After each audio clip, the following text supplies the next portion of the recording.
Hello, everyone. This is Notable Nay with Miracle Moments Pop-Up Father's Day Edition. And I have my amazing brother, Naketh. Wow! Don't believe that. All right, y'all. So we're going to get started asking a few questions. Hello, Cora. Share. Let everybody know that we're live and can get some of this amazing wisdom that my brother has to offer. Again, don't believe that. Go ahead. Okay, y'all, we're going to get started. So the first question. During your journey of fatherhood, what have you learned that you didn't know prior to becoming a father? How long is this again? Because you continue to learn. What do you mean? Yeah. Oh, man. There isn't a manual that it's moment by moment, experience by experience, opportunity by opportunity. That's what you learn. That it's a lifelong thing. You know, they don't stop being your children when they turn 18. They're always your children, and you always care, and you're always concerned about what's going on with them, and you know, you try to let go a little bit more and more, but at the same time, you don't ever really let them go because they're part of you, and that's what I know. That's so. Always and forever, huh? Till you leave this earth. Yeah. Ooh, my God. You're a great father. Don't tell that lie. Oh, my anyway. Lord. Okay, so let's get to the next question. If we have new people coming on, share to get some of this wisdom. And we're going to keep the interview going. How about that? Mm-hmm. All right, next question. How would you describe being a father? How would I describe it? Man, I don't know. I guess it's kind of it kind of ties into the last answer. I guess it's one of those things where I guess it's something that you don't really know. You just do it. You know. You honestly, I tell you what. I didn't really understand or get a grasp of it until I really started reading the Bible. You know what I'm saying? Because I realized that every relationship that we have on this planet, we have with God first, and the closer the relationship you have with God, the better you are at the relationships that you have on the earth. You know, you recognize how it is for Him to be a father, and then you take that and you translate it into the human realm, and it kind of compares, but you don't love your child as much as God loves you, but you try. Yeah. You try, and I think fathers don't really get the same adoration that mothers do. Yeah. But fathers are, a real father, we're just as committed as the selflessness as well. I mean, we go to work when we don't feel like it. We give away what we would have for ourselves, for our children as well, and but that's what it is. It's about sacrificing. If you love something, it matters to you as much or more than you do. So yeah, I guess that'll be about the sum total of it all. That's good. You brought up a point where fathers don't get the same amount of credit as mothers do. And this is one of the reasons why I wanted to do this Father's Day edition, because, not a lot of light is being shed on the fathers. Fathers do a lot that some mothers don't even do. And your father's a good father. I know appreciate him. He is. I met a lot of good fathers at the church that you are a part of. And to be honest with you, a lot of those guys have helped me, because they've been at it a whole lot longer than I have. But I'm sorry for No, you're good. This is your interview. If you have something to say.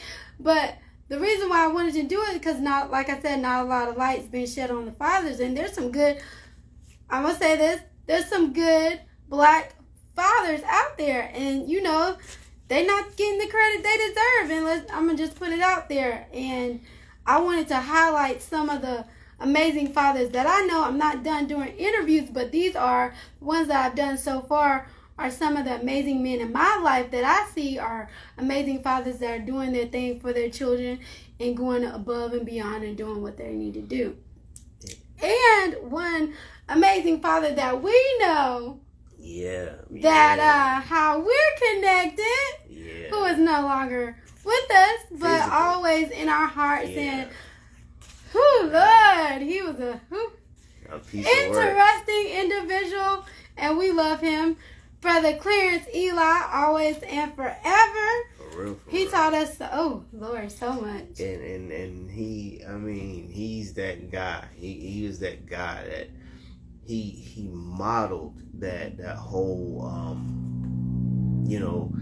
love is action. Love it's not words. It's action. I mean, Eli's one of those guys, man. It's like you never wondered if he was with you because he was there. He was present. He was constant. Yeah. And that's what fathers are. And we don't do it for credit. And I want you to understand that. It's not about credit. It's about accountability. You know what I'm saying? Because nobody else has to see it. Nobody else has to know it. We're going to do it because that's what we are. When we claim something, when men claim something, when I say that's my child or I say that's my wife, that's my home, I'm responsible for it.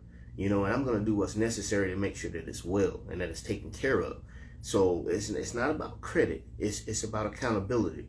Only thing I say is just, my grandma used to say this. She said, give me my flowers while I can smell them. You know what I'm saying? And I don't need you to praise me for what I'm supposed to do. Just recognize that it's being done. And that's all I ask for. That's all I ask for. But even if you don't, I'm going to still do what I'm supposed to do. And that's a good father. That's what good fathers do. As you are. And we're going to go to the next question. What has been some of your most proudest moments as a father? Man. Ooh. Oh, man. I know you got a good amount. I tell you the truth, man. Just look at the smile on his face, y'all. It's funny, man, because each one of them have their own personality, and I think collectively, the biggest thing is when you look at your child and you listen to your child and they get it. You know what I'm saying? They get what it is that you've been. Light bulb go off. When you've been trying to explain something to them for years and. They think that you're trying to tell them how to live and everything else, but you're not. You're trying to keep them safe because you've been out here long enough to know that everything is not what you think it is. And even with our experience, you're not going to be prepared for every single thing, but to know that you get it, to hear, and to see that that the instructions have been retained and are now being utilized. My God, it's like it's not even just pride, it's relief because it's like, okay, they're gonna be okay. You're like, they're gonna be okay. And that's what we're here for. We're here to protect ours, and we're here to. If I can't always be with you physically, at least let what I show you be with you always. So that at least that one thing, that one thing can keep you safe. And that's what we're trying to do in the first place, is keep you safe, help you to prosper, and if that little bit of information you show us that you got it and that you're applying it, then, hey, we know you're going to be okay. And that's, for me, that's the biggest thing. All right. So, here's a good one. Uh-oh. Here's a good one. You ready? Probably not, but go ahead. Who is Naketh outside of being a father, a husband, a grandfather, and all these other things? Who are you? What do you like to do that if you just had a day to yourself, what would you do? Something you have to okay, I don't know if I want you in this space because I like to do this by myself type of thing. That's simple. Simple, man. Let's hear it. Leave me alone. Let me get some rest. And once I get some rest, give me my motorcycle. That's all I want. Ooh, motorcycle. That's all I want. That's all I want. I don't need things. Because it's like the resting thing is, is to recharge. The motorcycle thing is the freedom. It's the okay, this is just me. It's just me out here. And as I'm riding, I'm conversing with God. I'm enjoying the breeze. I'm resetting in my own mind, you know, and it's like, okay, once I get home, I'm ready to you know what I'm saying, to take on the world again, you know what I'm saying? Mm-hmm. And that's all I need is just the chance to get away from it for a second and, you know, to look at it again. Okay, this is how I could do this better. And this is how this thing right here is not mine. Let me put it down, you know? And so for me, you know, some people's therapeutic place is the beach. Mine is on my bike. And that's it. Some people like to eat. I'm just saying. Oh, I know about that person. That's all I'm going to say now. Get some good old seafood. We're going to be. Oh, my God. This girl. Ooh, some people like to eat, okay? I know they do. And that's only because they got a tapeworm and they got a high metabolism. We ain't going to say no names, right? You know what you said? Okay. Anyways.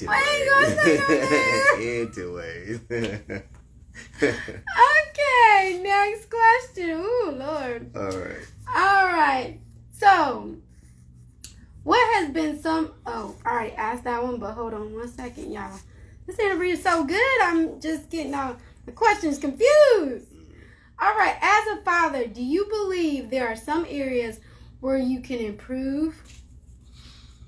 Of course. That's not just as a father, as a person. Mm-hmm. You know, I mean, being a father is just one of the aspects of being a man or being me.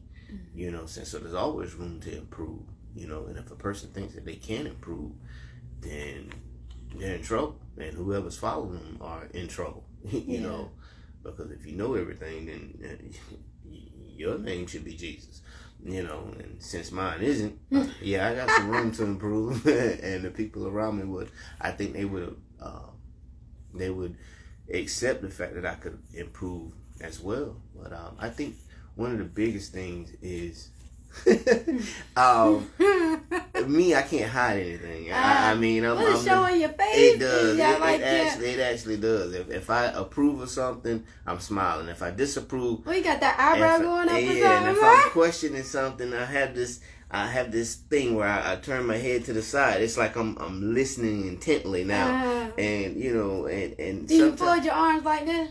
Not all the time. It's more. It's that when you see that head cock, it's like I'm really filtering now. I'm filtering what's being said, and sometimes it puts people off because they think that, you know, I'm automatically disagreeing or but no, I'm trying to hear. Because, see, I know how I think, so I know how I hear.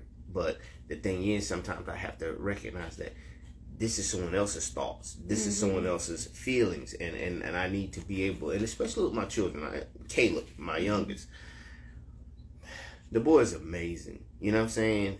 He's more of a feeling person. And my face will, you know what I'm saying, discourage him sometimes. And I see it. And so I have to stop and pause myself, you know, because I don't want him to hurt thinking that daddy disapproves. I want him to recognize that, hey, look, you got to come a little bit better than that. Because, no, daddy was 7 before. You know, you haven't been 49 yet. But daddy's been 7. So, you know. Okay. That sounds like something I tried to pull before. So let's try that again. But, you know, like I said, the expressions, I think I need to work on that a little bit more. Okay. All right. So this is not on my, well, let me just ask you this. Mm-hmm. What advice would you give young fathers that are like in their 20s, maybe teens? You know, sometimes they have them a little young. Fathers that are not with their children's mother. What kind of advice, or wanting to be in their child's life and they're having that barrier of doing so? Man, because I've been each one of those fathers that you've explained. I've been the teen father. I've been the father that's been estranged from my child, you know, saying for various reasons, you know. And but one thing about it, you know, and understand this, even when it's the child that has a problem with you, because of, you know, whether you're being absent or, you know, saying forced to be absent or whatever the case may be. They might change their mind, but they can't change their DNA. You know what I'm saying? So they're going to always be a part of you. Don't you ever give up on your child. The same way that you didn't want anybody to give up on you, don't you give up on them. You continue to be a part of their life. And you know what I'm saying, whether it be close up or whether it be from a distance. Because one thing about it, if they come from you, they'll return to you. You know what I'm saying? But give them somewhere to return to. You know, don't give up on them. Don't give up on them. They gonna get on your nerves. God knows you got on somebody's nerves. You know what I mean? And you know, but be firm. You know what I'm saying? Be firm, but also be forgiving. You know what I'm saying? Because we're gonna really when you love something, when you're willing to give yourself for something or someone, you're gonna be tried. That's just the bottom line. Because our enemy, he doesn't promote love, and he does not want to see that. He doesn't want to see unity.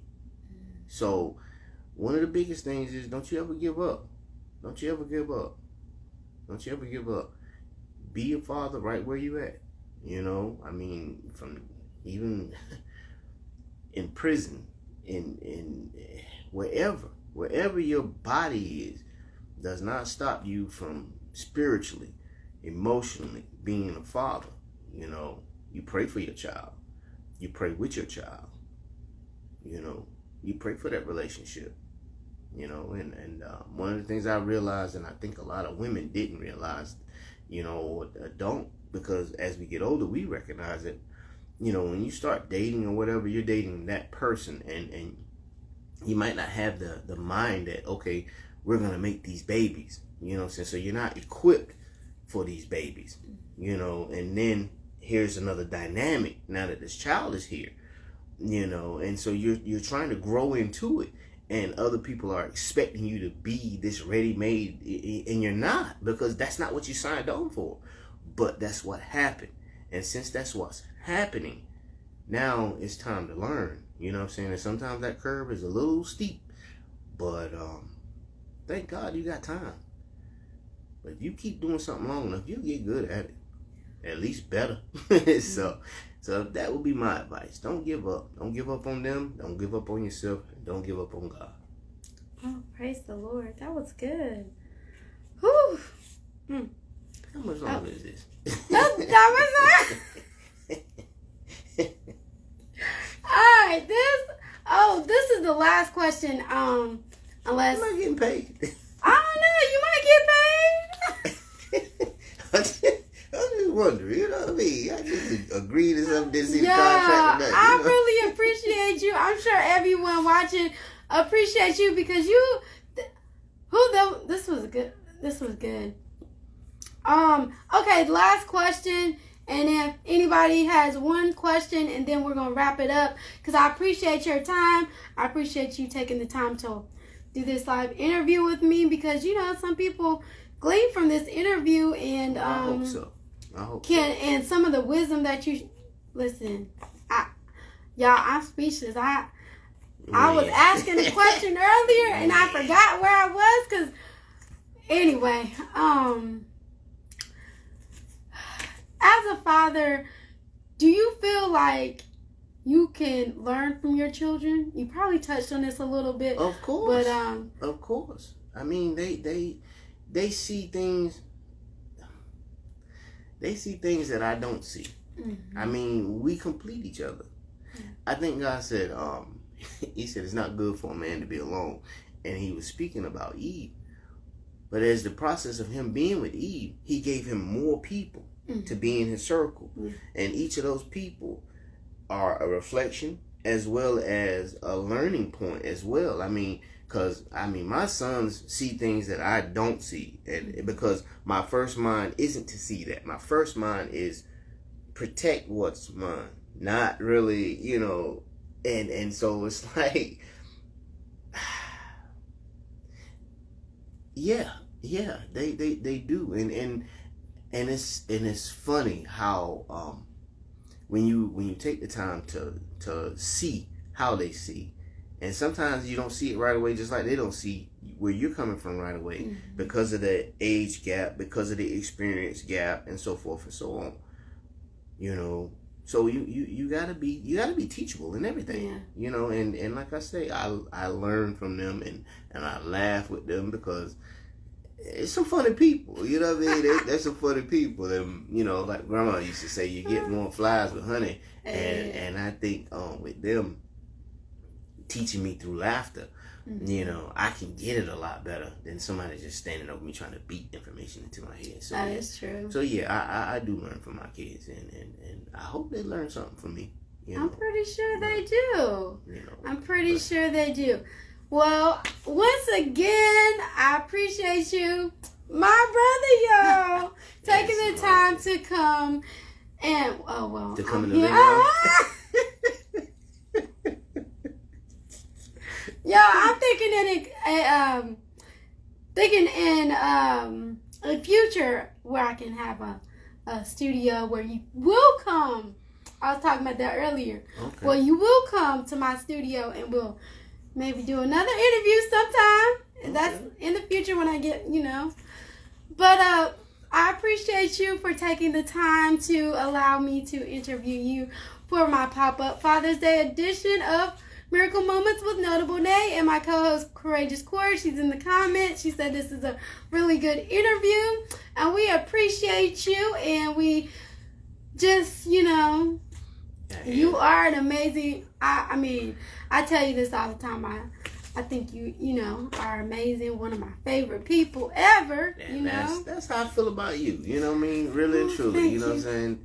Like I tell people, I love everybody, but I don't like a whole lot of people. No, you don't. And she one of the few people that I like, you know what I mean? So, you know, I made it in the number. But for that, you know, it's one of those things. It's like me, I'm slow to call a person my friend because I know what a friend means to me. You know what I'm saying? A friend is somebody, you might take this the wrong way, but for me, a friend is somebody that I'd kill and die for. And I can't have a whole lot of them. You know what I mean? So I ain't got one in my life. You know what I mean? So yeah. You ain't got 9 lives, right? No, sir. So I got to be mindful of that, you know.